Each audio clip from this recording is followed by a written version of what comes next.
بسم اللہ الرحمن الرحیم میڈیا کے عربی کے حوالے سے نیا سبق ہے.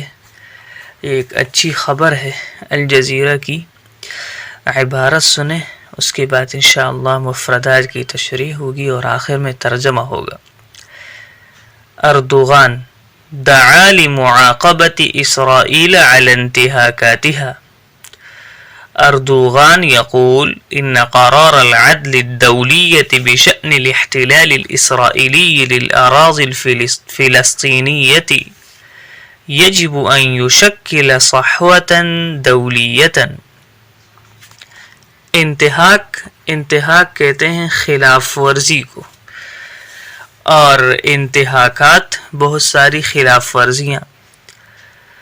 معاقبۃ، عاقب یعاقب، سزا دینا کو کہتے ہیں. قرار فیصلہ، قرار المحکمۃ عدالت کا فیصلہ. صحوۃ دولیۃ عالمی بیداری، صحوۃ دولیۃ عالمی بیداری.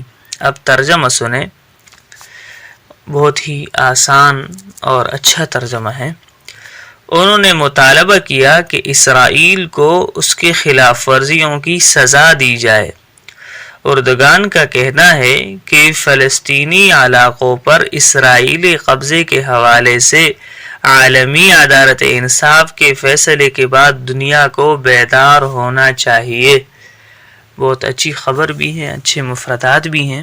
آپ اپنے کاپیوں میں لکھیں اور یاد کریں. جزاکم اللہ خیرہ.